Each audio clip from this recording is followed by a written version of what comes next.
O apóstolo Paulo então faz uma afirmação da ressurreição. Aqui no versículo 20, ele deixa claro que a esperança cristã, ela é sustentada, ela é construída na doutrina da ressurreição. A doutrina da ressurreição, ela é necessária para a mensagem evangélica. A lógica e, portanto, aqui a posição da verdade como indispensável ao cristianismo é a seguinte: Cristo é as primícias dos que dormem. Cristo é o primeiro dos que faleceram. E o apóstolo Paulo vai elucidar, vai desenvolver melhor isso nos versículos seguintes. Mas o ponto que o apóstolo Paulo vai determinar agora, o ponto de partida é: Cristo ressuscitou dentre os mortos. Amém? Essa é a verdade. E qual é a lógica que ele vai desenvolver? Que, em primeiro lugar, ele é as primícias. Ele é o primeiro daqueles que faleceram. Ele é o primeiro daqueles que dormiram.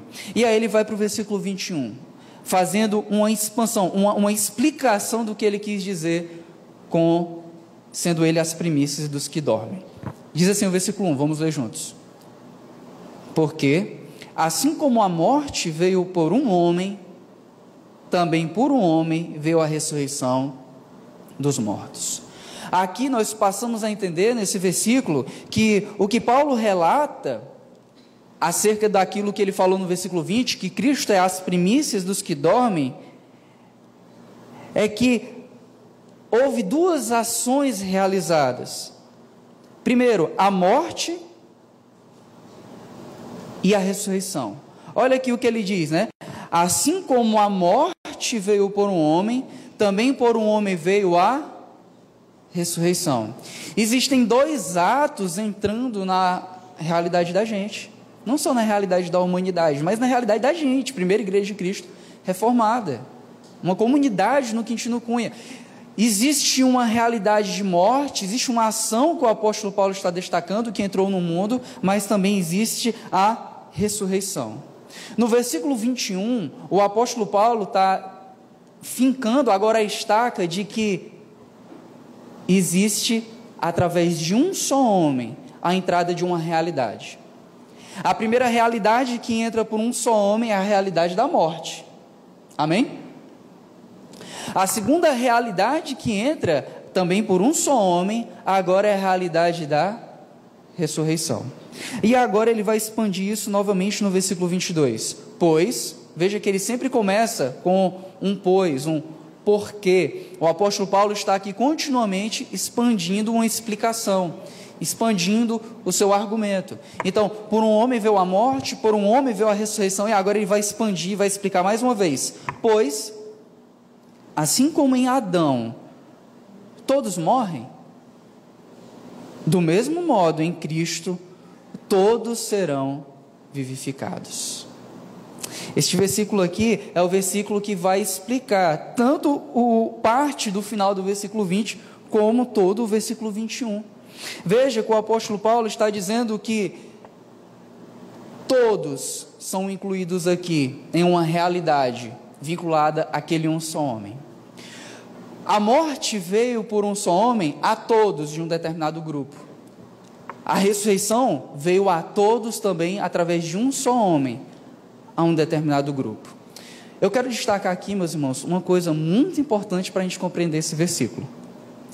É que o apóstolo Paulo, ele não está se amarrando ao pronome todos, certo? Existe uma disputa aqui, é calvinismo, é arminianismo aqui nesse versículo, será que ele está falando da expiação limitada ou de uma expiação que alcança todos? Mas se você observar bem comigo, e eu creio que você observou, nós já lemos o versículo 20 e já lemos o versículo 21, nós vimos que o apóstolo Paulo não está querendo se amarrar ao alcance da expiação a todos. Qual é o elo que o apóstolo Paulo está trabalhando? As primícias. Quem que o apóstolo Paulo está defendendo? Que Adão é o primeiro, e a quem o apóstolo Paulo está defendendo? Que Jesus Cristo é o primeiro. A morte veio ao mundo por um só homem, a ressurreição veio ao mundo a partir de um só homem. Quem é o primeiro dos que dormiram? Versículo 20. Jesus Cristo. E agora ele está trazendo uma nova realidade para elucidar o que é que ele quis dizer nesse versículo 20. Que através de Adão, veja aí o versículo 22, pois assim como em Adão todos morrem. E agora em Jesus Cristo. Esse é o elo, né? Em Adão, ele é o primeiro que traz a morte a todos. A preocupação do todos aqui do apóstolo Paulo é o vínculo com Adão. Quem está ligado em Adão, todo que está ligado a Adão está morto. Amém? Acompanhou? Todos aqueles que estão ligados a Adão morrem. E aqui o segundo elo. Do mesmo modo, que modo? A ligação, o elo. Em Cristo todos serão vivificados. Todos aqueles que da mesma forma que estão ligados a Adão morrem, aqueles que estão ligados a Cristo, eles serão vivificados. Existem dois elos aqui, duas amarrações que o apóstolo Paulo está fazendo. Uma a Adão, uma outra a Jesus Cristo. Adão, ele é as primícias dos que caem. Adão é o primeiro daqueles que tropeçam. Adão é o primeiro daqueles que vêm a morrer por causa do pecado. O salário do pecado é a morte. Adão pecou, foi o primeiro a atrair esse salário que alcançou toda a humanidade posterior. Todos aqueles que são filhos de Adão, e a isto incluem todos nós, a morte chega. A morte do distanciamento de Deus, a morte que é salário do pecado, a inimizade com Deus, a distância de Deus, a rebeldia de Deus. Ele foi o primeiro a cair e levou todos os outros a caírem também. Veja que o apóstolo Paulo traz esse efeito da morte, uma realidade de continuidade. Não é que todos aqueles que estão ligados a Adão morreram, mas os efeitos do pecado continuam até hoje. O apóstolo Paulo diz aqui no versículo 22, que assim como em Adão todos morrem. Essa é uma realidade presente. Em Adão as pessoas estão mortas. E aí Jesus, a realidade é diferente. A associação é a mesma, ele é o primeiro, mas a realidade não é mais de morte, a realidade agora é de ressurreição. Ele diz que Jesus foi as primícias, o primeiro dos que ressuscitarão. Jesus é aquele que morreu primeiro dessa nova humanidade, mas ele também é aquele que primeiro ressuscitou e o primeiro que levará os outros a ressuscitar. Diferente de Adão, que a morte é algo que fica no presente, em Jesus Cristo, o apóstolo Paulo coloca um verbo aqui que liga a sua igreja, liga aqueles que estão vinculados a Jesus Cristo, ao futuro. Do mesmo modo, em Cristo todos serão vivificados.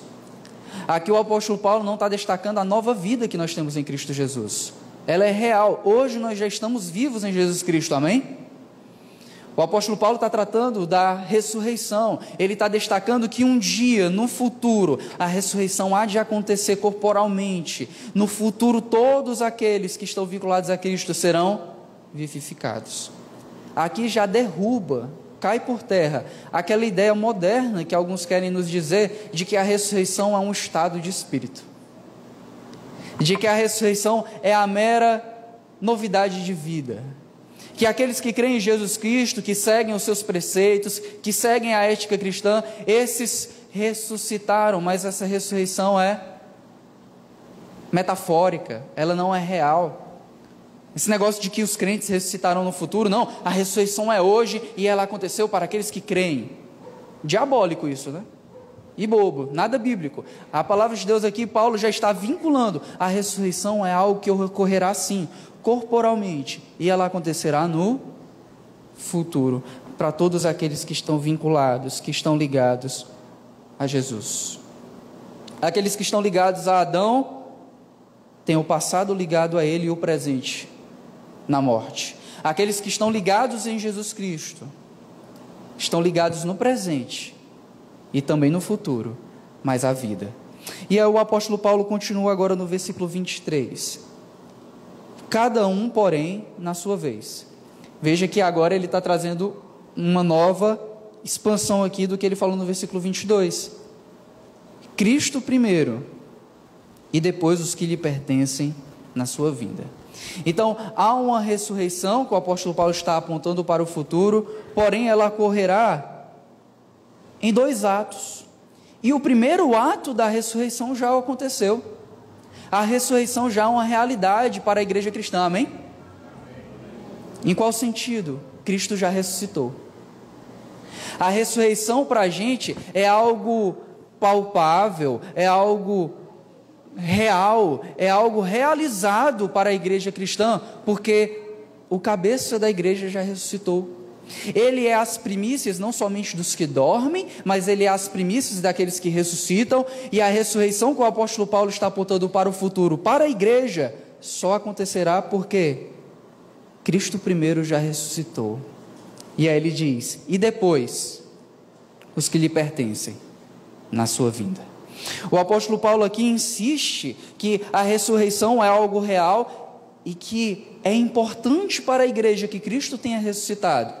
Ao contrário do que alguns em Corinto estão negando, que Cristo não ressuscitou, porque não existe ressurreição dos mortos. Ele está dizendo, a ressurreição é importante, meus amados irmãos. A ressurreição é importante, e a ressurreição de Cristo é importante, porque se Cristo não tiver ressuscitado, a gente também não vai ressuscitar no futuro. E essa ressurreição que a igreja aguarda no futuro, na vinda de Jesus Cristo, ela só pode acontecer, porque Cristo já ressuscitou. A garantia da ressurreição que a igreja espera, ela está firmada na realidade de Cristo, de que Cristo já morreu, mas Ele também já ressuscitou. Cristo ressuscitou, e aqueles que lhe pertencem vão ressuscitar no dia da sua vinda. É interessante aqui que a gente já entende quem são os todos, lá do versículo 22. Aqueles que estão vinculados a Adão morrem. E quem é que está vinculado a Adão? Nós já sabemos. Quando a gente lê as Escrituras, a gente sabe que todos pecaram, todos estão destituídos da glória de Deus. A gente sabe que todos nós somos filhos de Adão, somos descendentes de Adão e, portanto, pessoas que estão vinculadas, estão ligadas ao pecado original. Pessoas que estão mortas em delitos e pecados.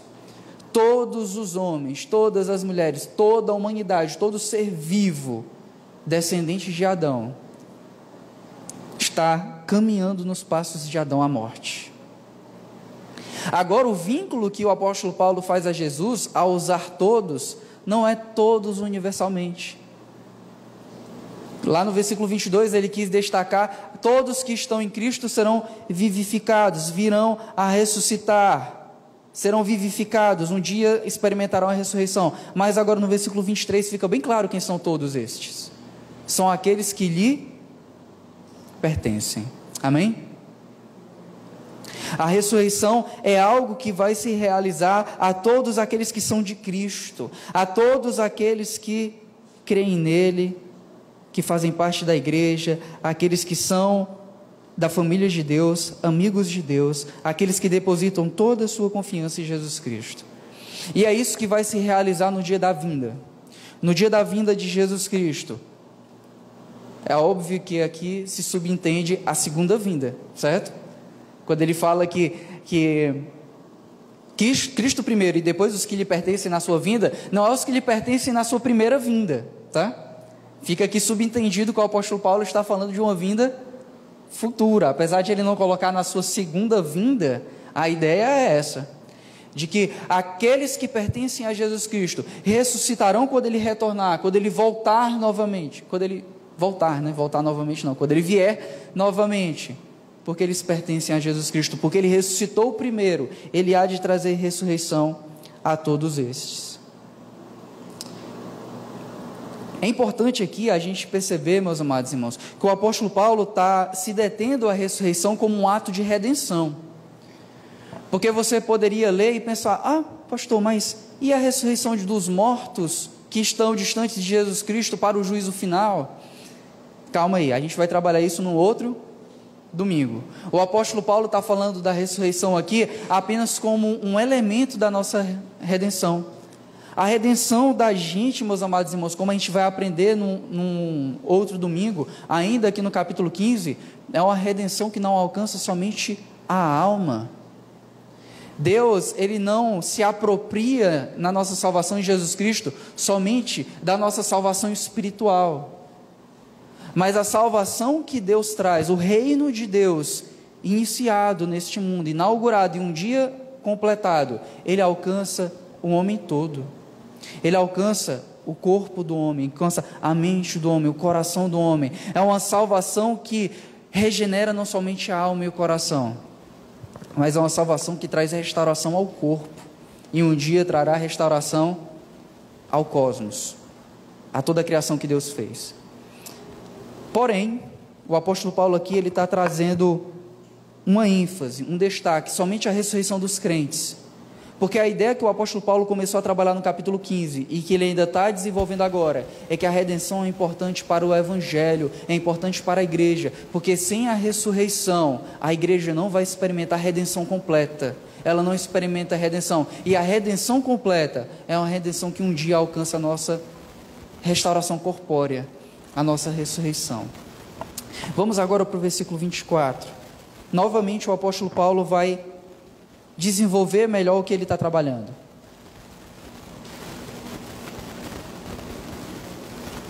No versículo 24 ele diz aqui: então virá o fim, quando ele entregar o reino a Deus o Pai, quando houver destituído todo o domínio, toda a autoridade e todo o poder. Vamos ler logo o versículo 25, por favor. Porque é necessário que ele reine, até que tenha posto todos os inimigos debaixo de seus pés. Paulo agora desenrola para a gente, revela um pouco mais acerca dos dias futuros. O apóstolo Paulo, a partir de agora, a partir do versículo 24, ele nos dá uma luz acerca do que acontecerá no dia da ressurreição. Ele coloca uma espécie de lupa sobre o dia da ressurreição, sobre os dias da ressurreição. Meus queridos, então agora no versículo 24, o apóstolo Paulo expande um pouco mais sobre esses dias futuros, nos dando uma luz sobre o dia da sua vinda, o dia do seu retorno. E o que é que ele fala aí para a gente? Que o período da ressurreição dos mortos está nos dias finais deste mundo tal qual o conhecemos. O dia da ressurreição, meus amados irmãos, não é algo que vai acontecer secretamente. O dia da ressurreição dos mortos não é algo que vai acontecer e você não vai estar sabendo. O dia da ressurreição dos mortos não é um dia que vai acontecer e a história do mundo, da maldade e da iniquidade vai continuar a se desenrolar. O apóstolo Paulo está trazendo uma luz sobre os dias da vinda de Jesus e está deixando claro que este dia da vinda de Jesus é o dia que ele vai pegar o reino de Deus, o reino entregue a ele, àqueles que o Pai lhe deu, e ele vai falar para Deus: Pai, espera só mais um pouquinho, tem coisa a resolver. Não, versículo 24 deixa bem claro aqui para a gente, meus queridos, que então virá o fim. Amém? O dia da ressurreição, o dia da vinda de Jesus Cristo, não é um dia para Jesus negociar com os inimigos. O dia da vinda de Jesus Cristo não é um dia de diálogo. O dia da vinda de Jesus Cristo não é um dia de diplomacia. O dia da vinda de Jesus Cristo é o dia, ou são os dias do fim dos tempos, tal qual conhecemos. É o dia da esperança cristã, porque é o dia aguardado pela gente para o fim da injustiça. É o dia que nós almejamos para o fim da morte, para o fim da mácula, para o fim do pecado. É o dia que Jesus dá fim aos atos redentivos, porque Ele não só nos justificou posicionalmente diante do Pai, onde nós já nos encontramos diante do Pai como salvos e santos, mas ainda continuamos a lutar contra o pecado. Não, é o dia em que finalmente todas as coisas cabalmente encerrarão no que diz respeito à queda, no que diz respeito à morte, no que diz respeito à inimizade com Deus. É o dia, diz a palavra de Deus, que Ele vai entregar o reino ao Deus Pai. É o dia em que Ele vai ter destruído todo o domínio, toda a autoridade e todo o poder. Amém? É um dia glorioso, o dia da ressurreição. É o fim. E o fim chega quando ele entrega ao Pai todos aqueles que ele preservou. O fim chega, meus amados irmãos, quando ele entrega ao Pai todos aqueles que ele restaurou. O fim chega quando ele entrega ao Pai todos aqueles que ele glorificou. E isso é muito massa, porque significa, meus irmãos, que a história da redenção só acaba quando há total e plena garantia para nós. Se existe algo maravilhoso na redenção que Cristo proporciona à sua igreja, é que essa redenção ela é inviolável, que essa redenção ela é irrevogável, que essa redenção que Jesus Cristo outorga e traz para a sua igreja é uma redenção que não pode ser tomada das suas mãos. Jesus Cristo não tem domínio sobre a igreja e sobre a história de um mundo até um determinado ponto em que a história pode se desenrolar para o mal novamente. Quem de nós não teve aquela dúvida? Será que a gente pode cair de novo? Né? Será que no céu, de repente, não pode acontecer aquilo que aconteceu no Jardim do Éden, e alguém ser enganado, e a humanidade cair em pecado de novo? Não pode, porque aquela humanidade estava garantida em Adão, mas a segunda humanidade, a humanidade restaurada em Jesus Cristo, ela está garantida nele. Jesus Cristo não cai. Ele foi erguido aos céus, ele está glorificado, e ele só vai entregar a Deus o reino quando ele houver destituído, destruído toda inimizade, todo o poderio satânico, todo o poderio demoníaco, tudo aquilo que está contrário à vontade de Deus. O fim só chega quando está tudo bem de verdade e quando há garantias para isso. Amém? Quando ele marca a consolidação do reino de Deus, quando ele destrói tudo aquilo que é contrário ao Senhor.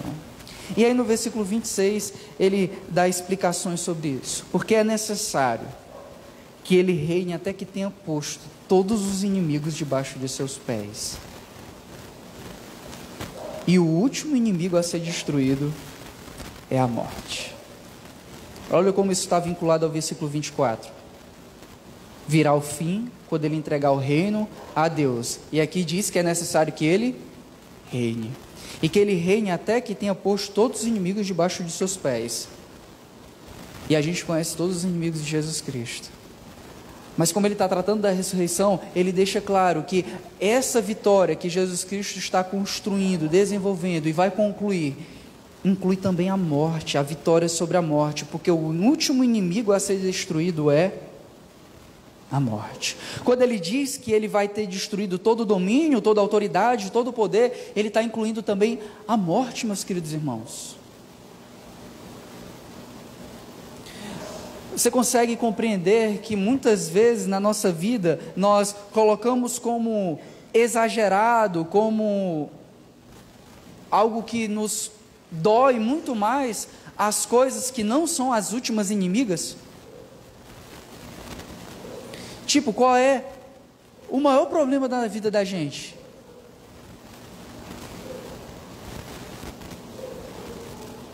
Sendo bem sincero mesmo, se a gente pegasse 2022, por exemplo, né, já que a gente está virando novamente aí mais um ciclo, e fosse colocar na bandeja, na mesa, qual o maior problema que nós temos? Qual é o último inimigo que Jesus Cristo precisa vencer nas nossas vidas? Às vezes a gente não percebe que a gente colocou em locais inapropriados outras coisas que não são as últimas inimigas, e que nós temos sim motivo para nos alegrar em Jesus Cristo, porque Ele já garantiu para a gente a vitória sobre o inimigo que deveria mais assustar a gente, e esse inimigo é a perdição eterna, é a distância eterna de Deus, é a morte. E Jesus Cristo um dia vai dar um fim a isso, que talvez todas as outras coisas que nos doam, ansiedade, depressão,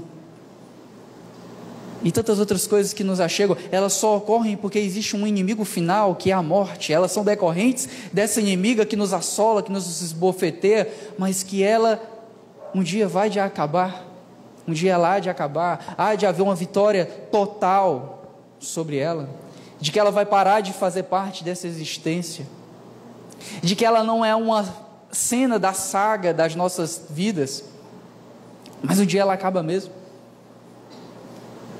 Quem me conhece mais próximo sabe que eu amo o Senhor dos Anéis, né? E o Senhor dos Anéis é interessante porque existem vários inimigos que estão sendo vencidos. Aí entra um pior em cena. Acaba um, entra um pior. Tipo, tem lá o Melkor, aí entra o Sauron, aí pronto, é pior ainda. Mas o Evangelho está dizendo para a gente que Jesus Cristo não está conquistando para a gente uma salvação assim, transitória, temporária, mas que Ele está destituindo todos os nossos inimigos, que são inimigos dEle, até o dia que eles vão acabar, e o último a ser encerrado é a morte. Não tem mais inimigo por vir, é o último, vai ser encerrado, vai ser finalizado, vai ser destituído. Aqui nós temos uma pequena dificuldade no versículo 25, que é o que significa quando Paulo diz porque é necessário que ele reine. Ele se refere aqui a um reinado presente. Por exemplo, é necessário que Jesus Cristo reine, ou seja, Jesus Cristo já está reinando, e é necessário que ele continue reinando até um futuro. Será que é necessário que ele reine como ele está reinando agora, até um dia que ele termina de reinar, porque ele já terminou de destituir todos os seus inimigos, colocou todos os inimigos debaixo dos seus pés? Será que é isso que ele está dizendo? Ou será que convém que ele reine um dia no futuro, de forma mais ampla, durante 1000 anos, por exemplo, como é a discussão, e então no final desse período ele entregue a Deus todo o mal, ao Pai todo o mal? Será que ele reina agora, ele continua reinando, ele continua subjugando o mal, até que um dia essa sua ação de subjugar o mal finaliza e ele entrega o reino a Deus Pai? Ou será que é necessário um dia que ele reine futuramente e finalize o reinado dizendo, basta, acabaram os inimigos, acabaram a morte?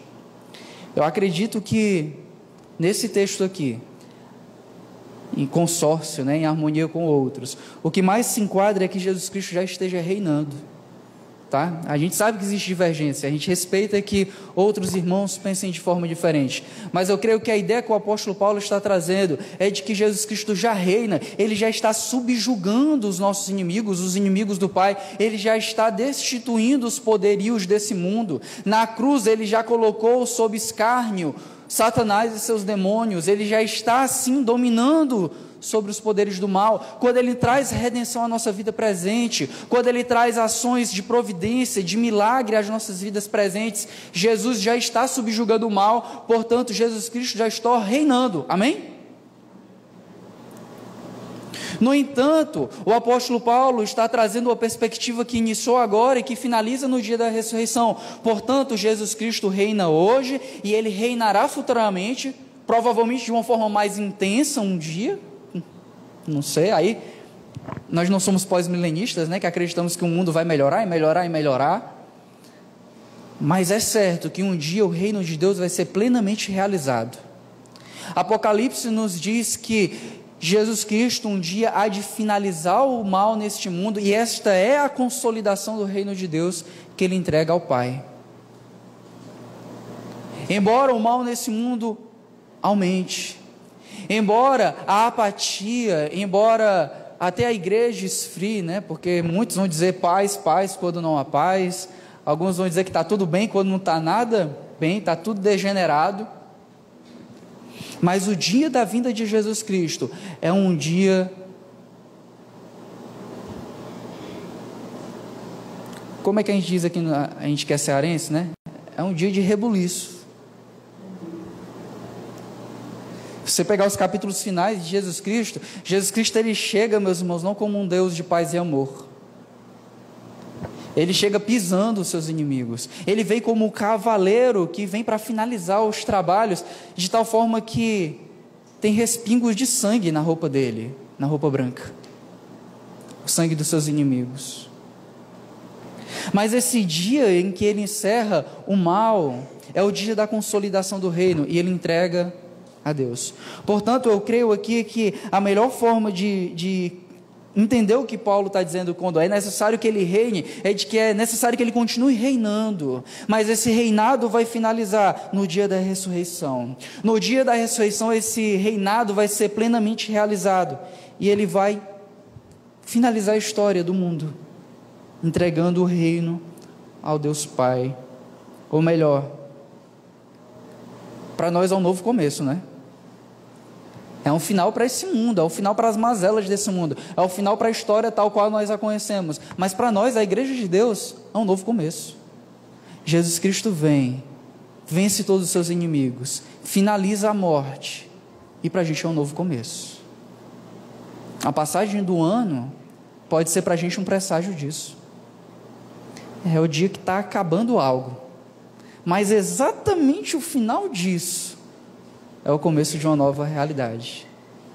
É o final do mundo tal qual nós conhecemos, que é dolorido, que tem diabetes, que tem gripe, que tem coronavírus, que tem crise de pânico, que tem dependência química, que tem alcoolismo, drogas, prostituição, que tem injustiça, que tem gente se alegrando com a injustiça. É o final de todas essas coisas. Mas o final de todas essas coisas é um novo começo.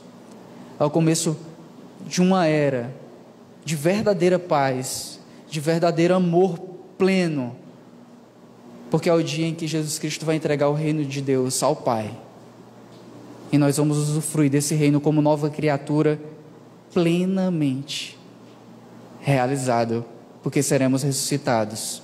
E como nós veremos lá futuramente, essa ressurreição envolve não corpos tal qual nós temos agora, mas corpos glorificados. E aí no versículo 27, o apóstolo Paulo inclui: pois sujeitou todas as coisas debaixo dos seus pés. Então, quem está sujeitando as coisas debaixo dos pés de Jesus Cristo é Ele mesmo, mas o apóstolo Paulo está destacando que Deus está sujeitando as coisas debaixo dos pés de Jesus Cristo. A obra aqui que Deus realiza para a nossa salvação é uma obra trinitariana, é o Pai, é o Filho, é o Espírito Santo trabalhando para nós sermos salvos. Mas, quando diz todas as coisas lhe estão sujeitas, é claro que isto não inclui quem lhe sujeitou. Ele está aqui se referindo a um retrato visto nesse dia futuro do fim. É que Jesus Cristo já possui toda a autoridade sobre os céus e a terra, nós sabemos disso. Hoje Jesus Cristo já possui essa autoridade. Lá em Mateus, no final do livro, ele diz, pois toda a autoridade me foi dada sobre os céus e a terra. Por isso nós podemos pregar o Evangelho, por isso nós devemos pregar o Evangelho, porque Jesus já tem toda a autoridade. Jesus Cristo tem toda a autoridade, isso é certo. Mas o apóstolo Paulo não está tratando aqui de uma autoridade que Jesus possui e que possibilita um futuro de domínio. Jesus tem toda a autoridade e ele está subjugando o mal. Não, agora o apóstolo Paulo está falando de um domínio completado. Jesus já exerceu toda essa autoridade e já dominou todas as coisas que ele podia dominar porque tinha toda a autoridade. Pois sujeitou, veja que agora está no passado, ele está olhando para o futuro, ele já colocou tudo debaixo dos seus pés. Amém? É importante você entender isso, porque Jesus tem toda a autoridade sobre os céus e a terra, e às vezes você não entende por que ainda ocorre mal no mundo. O pastor Luiz Saião postou agora esses dias, dizendo que um dia ele se encontrou com Pelé, e uma das dúvidas que o Pelé tinha era exatamente essa: por que Deus existe e tem tanto mal no mundo? Jesus tem toda a autoridade sobre os céus e a terra, e por que eu ainda fico doente? Por que ainda tenho dívida? Por que ainda acontecem essas coisas? Meus irmãos, porque nós estamos vivenciando e testemunhando o processo em que Jesus Cristo está colocando debaixo dos seus pés toda potestade, todo domínio contrário a Ele, toda inimizade. E a igreja há de testemunhar também o dia que ele vai terminar de colocar todos esses inimigos debaixo dos seus pés. Como inclui só os inimigos, o apóstolo Paulo está querendo deixar claro aqui que quando ele finaliza de colocar todos esses inimigos debaixo da sua sujeição, e isso inclui a morte, isso logicamente não inclui o Pai, né? Não inclui, por exemplo, o Espírito Santo. Jesus Cristo não está colocando todo mundo debaixo do seu domínio, isso inclui o Pai, não. O apóstolo Paulo quer deixar bem claro, mas quando diz todas as coisas estão sujeitas, é claro que isto não inclui quem lhe sujeitou todas as coisas, ou seja, isso não inclui o Pai. Mas aqui existe a nossa grande esperança, que um dia todas as coisas estarão debaixo do pleno domínio de Jesus Cristo. De direito, mas também realizado. Hoje Jesus Cristo tem pleno domínio sobre todas, tem todo o direito sobre todas as coisas, de ter domínio sobre todas as coisas. Mas haverá um dia que esse direito estará totalmente realizado e não haverá nada fora desse domínio. E no versículo 28 ele finaliza dizendo que o fim disto tudo é a unidade entre o Pai e o Filho, mas também entre nós. E quando todas as coisas estiverem sujeitas, então o próprio Filho se sujeitará àquele que todas as coisas lhe sujeitou, para que Deus seja tudo em todos. Veja que o reino de Cristo não é oposto ao reino de Deus. Pelo contrário, são o mesmo reino. O reino de Cristo é o reino de Deus. E Cristo tem reconciliado com o Pai todas as coisas. Ele tem alinhado todas as coisas ao propósito do Pai. E o dia da ressurreição é o dia do coroamento, da coroação desse ato de Jesus Cristo colocar tudo em alinhamento à vontade do Pai. Todas as coisas estarão completadas, perfeitamente organizadas, e Ele entrega ao Pai. Esse é o dia da sua vinda, esse é o dia da ressurreição, esse é o dia que nós almejamos. É por isso que a igreja não pode colocar a doutrina da ressurreição como uma doutrina secundária, como uma doutrina que pode ser jogada na lata do lixo. Porque a esperança cristã é que Deus será tudo em todos, Deus tabernaculará em nós, como é a ideia de Apocalipse, né? No final de Apocalipse é isso, Deus viverá em nós, plenamente, Ele será tudo em nós. Quando? Quando não houver mais oposição a Ele, quando todas as coisas estiverem plenamente organizadas, e é isso que Jesus Cristo está fazendo, e Ele vai fazer isso através também da sua ressurreição, da minha ressurreição, da nossa ressurreição. Amém? Vamos fazer algumas aplicações sobre isso, meus queridos irmãos. A primeira aplicação que eu quero trazer é que a ressurreição é a âncora e a coroa da nossa esperança.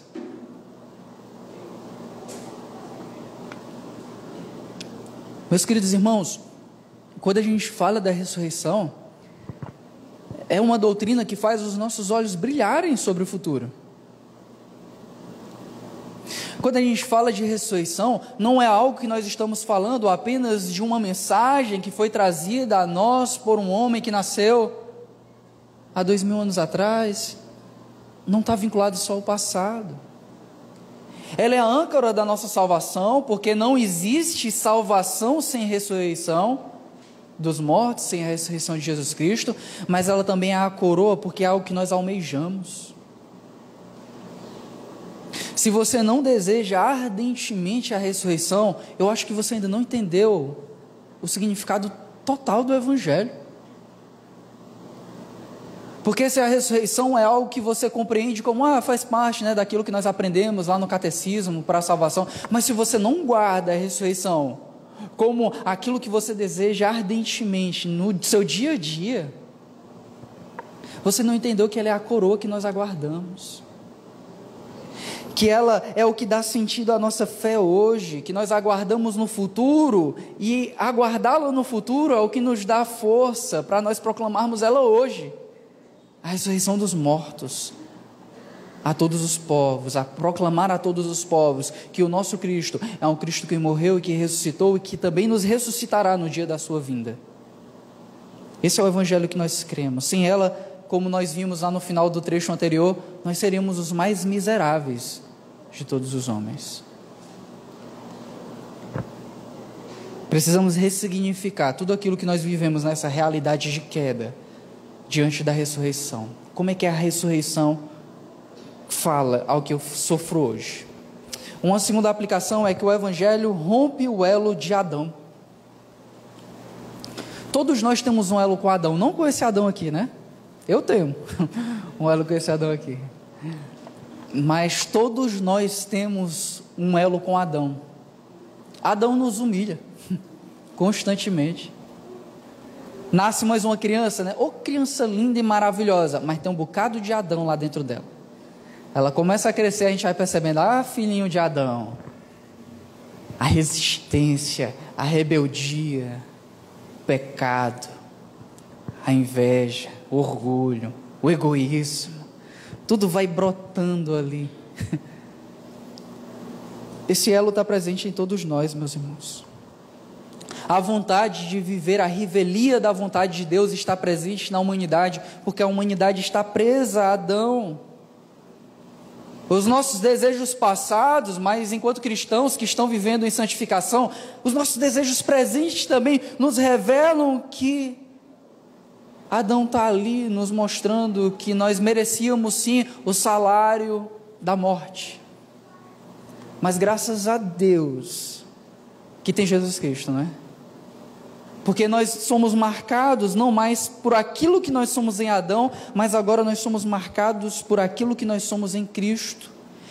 Adão é o primeiro a cair, e todos que estão ligados em Adão também caem, estão destinados à morte, mas Jesus Cristo é o primeiro a morrer e a ressuscitar, e aqueles que estão ligados a Ele já morreram e ressuscitarão um dia, serão vivificados. Meus amados irmãos, abre um capítulo na nossa história, abre um caminho na nossa vida, que é um caminho agora de novidade real, porque nós passamos a experimentar coisas que não estão mais explicadas na nossa carne, mas estão explicadas em Jesus Cristo. Enquanto salvos, não há nenhum de nós que não possa dizer: eu não sei como é que isso acontece na minha vida, isso não depende da minha carne. Agora eu sei, isso aqui foi Jesus. Só existe uma explicação para eu conseguir fazer isso daqui, é Deus, é o Espírito Santo de Deus trabalhando em mim. Eu só posso suportar tal pessoa, eu só posso amar tal pessoa, eu só posso perdoar tal pessoa, eu só posso viver em determinada comunidade, eu só posso fazer isso e aquilo, e isso só por causa de Jesus, não é por causa de Adão, não é por causa de mim. Em mim mesmo eu já tinha jogado tudo para o alto, eu já tinha feito tudo diferente, eu já tinha chutado o pau da barraca. Mas em Jesus Cristo, que rompeu esse elo miserável com Adão, eu posso andar caminhando em direção à ressurreição. Eu posso andar caminhando em direção àquilo que eu sou em Jesus Cristo. Não é esse o conceito da carta de Paulo aos Coríntios? Vocês são uma igreja cheia de mazela. Mas como é que ele começa? Vocês são igrejas de Jesus Cristo, chamados para serem santos. A caminhada de vocês não deve ser rumo ao destino desse mundo que caiu em Adão. A jornada de vocês deve ser a jornada rumo a Jesus Cristo. Vocês têm que ir para onde Jesus Cristo foi. É para lá que vocês devem trilhar. E o final dessa jornada é a ressurreição. O final dessa jornada aqui, né? É a ressurreição. O mal do mundo morre. O mal do mundo se acaba. Porque nós estamos ligados agora àquele que ressuscitou. É o nosso novo elo, meus irmãos. É o nosso elo que nos mostra que nós não estamos destinados à estampa do pecado. Se você viver conforme esse mundo, e eu quero que você e eu sejamos desafiados nesse ano a não vivermos marcados por aquilo que nós éramos em Adão. Se existe algo bom que Deus pode usar em nós ainda termos Adão gritando dentro de nós, é que nós somos insuficientes, é que nós não nascemos para esse mundo de dor, de tristeza, de mácula, que se você se apegar demais a esse mundo, vai vir a decepção, né? Todo mundo aí, triste, né? No dia que o Bolsonaro voou, né? O pessoal esperando um golpe militar aí, tudo lá. Estava colocando a esperança no Messias errado. Graças a Deus que você foi decepcionado. Se você é crente, graças a Deus que você foi decepcionado. E se você bota muita fé no Lula, graças a Deus que você vai ser decepcionado também. Porque Deus traz essas coisas, meus amados irmãos, para os crentes lembrarem essas decepções, que nós não estamos rumando na esperança de Adão, nós estamos rumando na esperança de Jesus Cristo. Não é a esperança da mudança trazida por mãos humanas, mas pela mudança que Cristo vai trazer no dia da sua vinda. Então virá o fim, no dia que Ele entregar o reino a Deus, o Pai. Amém? Quando Ele entregar a restauração. Terceira aplicação é que Deus irá vencer. Amém? Lembra disso, crente. Deus irá vencer. Meus amados irmãos, o mundo tenta nos dizer que não. Pode ter certeza, quando você ligar o jornal, quando você lê os grupos do WhatsApp, quando você tiver acesso a que o mundo pode te dar, ele vai tentar te lembrar que está tudo perdido. Se você olhar para a justiça ou para a injustiça do nosso país, se você olhar para as autoridades corruptas, para a degeneração social, se você for olhar para a perversão, para as doenças, para as alas de hospitais, para as guerras, se você olhar somente para as conspirações, se você olhar somente para a operação de Satanás nesse mundo, você vai ficar desesperado e você vai por uma hora ou outra acreditar ou se esquecer, melhor dizendo, de que Deus vai vencer no final. Você vai acreditar na estratégia de Satanás, de que as coisas são do jeito que elas são. Mas Paulo, meus irmãos, trabalha de uma forma diferente. Enquanto o mundo joga areia nos nossos olhos para que nós percamos de vista a clareza da ressurreição, a palavra de Deus, o Evangelho, Jesus Cristo, traz a nós, meus filhos, a realidade de que Jesus Cristo ressuscitou. Enquanto o mundo tenta trazer para a gente embaraço para que nós não vejamos isso, o Evangelho traz um limpa-vidros e nos mostra: Jesus Cristo ressuscitou, a esperança para o perdido, a esperança para nós. A dor é provisória, a tristeza é provisória, a mácula é provisória, o desafio é provisório, a jornada desafiadora é provisória. É por isso que Paulo pode dizer aos Coríntios que a profunda dor que ele passa e que nós passamos, as tribulações desse mundo, elas são leves e momentâneas, se forem comparados ao peso de glória que há de ser revelado em nós. Porque Deus venceu e Deus vencerá, meus queridos irmãos. Essa é a mensagem do Evangelho, de que Deus vencerá e Ele está colocando todos os seus inimigos debaixo do estrado dos pés de Jesus Cristo. Todos, todos, todos. Pense nos seus inimigos. Pense no grito da morte que esse mundo traz a gente todos os dias. Estão sendo todos colocados, dia após dia, debaixo dos pés de Jesus Cristo. E um dia todos estarão lá, inclusive a morte. Por isso que o crente não teme a morte, né? Não teme, meus amados irmãos, porque o nosso destino não é estar a 7 palmos do chão. O nosso destino é estar com Cristo, porque Deus vencerá. Pela palavra do seu poder, não há nada que nos prenderá a este mundo, mas estaremos com Ele no reino de paz, que é o reino de Cristo.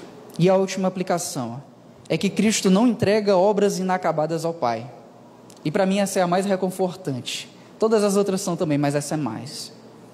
Cristo não entrega obras inacabadas ao Pai. Veja, a redenção é uma obra trinitariana. O Pai tem entregue a Cristo aqueles que são seus. Cristo redime pela sua morte, pelo seu sangue, no poder, perseverança, na preservação que o Espírito Santo nos traz. O Espírito Santo guia esses salvos, ele preserva esses salvos. Deus está trabalhando para a nossa salvação, não somos nós trabalhando para que sejamos salvos, mas o Pai, o Filho e o Espírito Santo está trabalhando para que isso seja realizado. E um dia Cristo vai pegar todas essas coisas e vai entregar ao Pai. E essas coisas que ele vai entregar ao Pai, ele não vai entregar pela metade.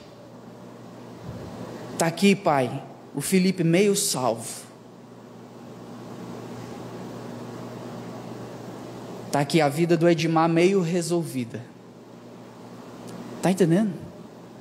Está aqui, ó, essa Laíris aqui que o Senhor me entregou, ó, eu comecei a trabalhar aqui nela. Não deu para realizar tudo. Jesus Cristo não entrega obras inacabadas ao Pai. Ele está alinhando, meus irmãos. Ele está afinando. Ele está organizando, ele está ajustando tudo aquilo que o Pai lhe deu, que estava em completa desarmonia, completa desafinação e completo desajuste. E ele está organizando tudo e entregará ao Pai. Ele vai te entregar perfeito ao Pai. Ele vai me entregar perfeito ao Pai. Ele vai nos entregar completos ao Pai. Completos, meus amados irmãos. Sem ruga, sem mancha, sem mácula, sem dor, sem tristeza, sem pecado. É isso que Ele vai fazer conosco. Por isso tenha esperança. Tenha esperança. Porque muita coisa ao longo da nossa vida vai nos esbofetear para a gente acreditar que não. Ah, eu não sou perfeito, mas Cristo é. Tem coisas na minha vida que me massacram, que me entristecem, e parece que eu não sou salvo, mas Deus está trabalhando nisso, entregando a Jesus Cristo para colocar debaixo dos pés dele, e Ele vai colocar todas essas coisas resolvidas ao Pai. Nós, perfeitos, nós, completos, em Cristo Jesus, e nesse dia nós seremos um só com Deus, amém? É isso que nós aguardamos. Nós podemos confiar na sua obra de transformação, é completa, amém? Vamos orar.